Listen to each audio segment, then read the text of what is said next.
Hello दोस्तों, मैं बादल इस वाले गीता क्लास में आपका स्वागत है। दोस्तों, जैसा कि हमारी हिंदी स्पेशल क्लास चली हुई है, तो हिंदी स्पेशल क्लास में हम अलंकार का चैप्टर पढ़ रहे हैं। तो हम आज देखेंगे अपना श्लेष। कल हमने अनुप्रास अलंकार जो अपना पूरा कर लिया था, आज हम देखेंगे श्लेष अलंकार। श्लेष अलंकार क्या है? तो श्लेष अलंकार सबसे पहले मैं आपको बता दूं श्लेष अलंकार में होता क्या है। श्लेष अलंकार में एक शब्द का अलग अलग प्रसंग में, अलग अलग प्रसंग आपको पता ही है, अलग अलग जो उसमें पार्ट में जो लिखी जाती है हमारे, उसमें अलग अलग प्रसंग में विभिन्न अर्थ, मतलब एक से अधिक अर्थ होते हैं। शब्द एक ही है लेकिन अलग अलग प्रसंग में अलग अलग अर्थ, मतलब एक से अधिक अर्थ देखने को मिलते हैं। वहाँ पे हमारा होता है श्लेष अलंकार। सबसे मेन बात, मतलब जहाँ भी हमको देखने को मिला है एक ही शब्द बार बार आ रहा और उसका प्रत्येक बार अलग अलग अर्थ हमें देखने को मिलना, वहाँ पे होगा हमारा श्लेष अलंकार। और अलंकार समझने का सबसे आसान तरीका आपको मैं एक बार बता दूँ कि क्या है इसका आसान तरीका सिर्फ यही है कि हम उदाहरण से देखें कि हम कैसे हम इसे पहचान सके, कैसे हम इसे देख सके। उदाहरण से ही हमारी सबसे ज़्यादा जल्दी समझ आ सकता है ये। तो सबसे पहले हम उदाहरण देखेंगे और देखेंगे कैसे हम इसको पहचानेंगे, कैसे हम इसको पहचान सकते हैं। तो देखते हैं आज क्या है। श्लेष अलंकार, एक शब्द के अलग अलग प्रसंग में विभिन्न अर्थ, एक से अधिक अर्थ होती हैं। ये हमारा श्लेष अलंकार है। सबसे पहला उदाहरण हम देखेंगे, उदाहरण से आप समझने की कोशिश करेंगे। क्या है? चिड़ जीवो जोरी जुरे, क्यों न सने गंभीर, को घटी ये वर्ष भानुजा, वे हलदर के वीर। देखो यहाँ पे वर्ष भानुजा और हलदर।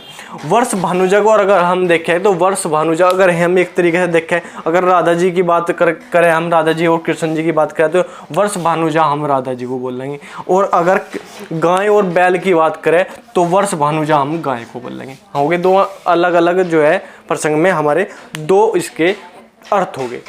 इधर हलदर हमारे एक बलराम जो हमारे भगवान जी है, उन भगवान जी के कृष्ण जी के भैया थे, उनको हम बोलते हैं हलदर, और एक हलदर हम बोलते हैं बैल को। तो यहाँ पे हमारे दो अर्थ ये इसके हलदर के और वर्ष भानुजा के हो गए। यहाँ पे उदाहरण नंबर 2 देखेंगे क्या है हमारा। ये उदाहरण तो आपने बहुत बार सुना होगा। रही मन पानी राखे, बिन पानी सब सून, पानी गए न उबरे, मोती मानस चून। तो यहाँ पे हमारा जो पानी, यहाँ पे पानी देखने को मिला, पानी और पानी तो मोती मानस चून। तो देखो पानी का यहाँ पे हमारा जो है, एक बार पानी होता है, एक बार पानी में मोती चमक रहा, मोती की चमक। एक बार पानी जो है मोती, एक बार पानी को पानी का आ गया, एक बार पानी को मोती का, एक बार चून को पानी का आ गया, एक बार चून को जल का आ गया। तो यहाँ पे पानी के भी दो अर्थ हमारे देखने को मिले हैं। तो उसके बाद नंबर 3 उदाहरण हम देखेंगे।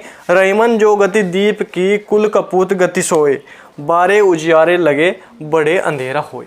देखो दीप यहाँ पे आया, दीप यहाँ पे आया, गति कुल कपूत गति सोए, बारे उजियारे लगे, बड़े अंधेरा होए। तो गति दीप की, कुल कपूत गति सोए। यहाँ पे हमारा जो दीप है ना, एक तो हमारा दीप होता है दिए, एक तो दिया हो गया, और एक दीप क्या होता है, कुल, मतलब जो है लड़का, किसी घर में जो है कोई लड़का हो, उसे हम दीप कह सकते हैं। तो यहाँ पे हमारे 2 उत्तर हो गए, इसके 2 हमारे अर्थ हो गए दीप के, एक तो दिया और एक किसी का बेटा, किसी का लड़का। तो अगर और अंधेरा होए, बढ़े, यहाँ पे बढ़ने का मतलब क्या है, एक तो दीपक है, दीपक अगर बुझ जाता है उसे भी बढ़ना कहते हैं। अगर किसी का कोई लड़का है, वो कोई बढ़ने का मतलब ये है कि वो ना रहे, तो उसे भी बढ़ना बोला जाता है। तो यहाँ पे इसके 2 मीनिंग हो गए। अगर ये कोई लड़का कुछ गलत निकल जाए तो उसमें भी गए, हम इसे मान सकते हैं कि कुल कपूत का गया है ना, कुल कपूत गति सोए। तो ये भी हमारा जो है इसका मीनिंग हो सकता है। तो यहाँ पे हमारे दीप के और बढ़ने के 2 मीनिंग होगी, 2 मीनिंग होते हैं। तो इसे देखते हैं हम, उदाहरण से ही समझते हैं कि सबसे पहले तो हमको यही बात देखनी है कि हमारे जो ऐसे इसमें ऐसे जो है हमें दिए जाएंगे, ऐसे प्रसंग हमें देखने को मिलेंगे जिसमें एक शब्द के अलग अलग प्रसंग में विभिन्न अर्थ हमें दर्शाए जाएंगे। तो इसे पहचानने का बिल्कुल सरल तरीका यही है कि आप ये देखें कि क्या दे गया है। जैसे कि यहाँ पे हमें दिया गया है 2 बार एक वर्ड के 2 अर्थ हमें देखने को मिलते हैं। तो यही हमारे श्लेष अलंकार में आता है। तो ठीक है, इसे आप नोट करो और नोट करके सबसे ज़्यादा बेहतरीन तरीका यही है कि आप उदाहरण से समझने की कोशिश करो। उदाहरण से समझोगे तो आराम से समझ में आ जाएगा। तो ठीक है, वीडियो अच्छी लगे तो लाइक करो, चैनल को सब्सक्राइब करो और दोस्तों के साथ रिलेटेड के साथ जो है चैनल को जोड़ो। हिंदी की वीडियो हमारी छोटी छोटी वीडियो आ रही है बराबर, तो आप देखो, उन्हें नोट करो और एक बार रिवाइज करो। 3 बार आपको ये काम करना है। उसके बाद आपको कुछ नहीं करने की जरूरत है। आप कभी नहीं भूलने के।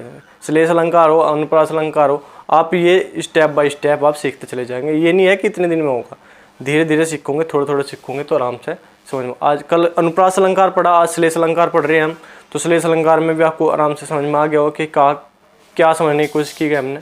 तो ठीक है, आज के लिए इतना ही। धन्यवाद। जय हिंद।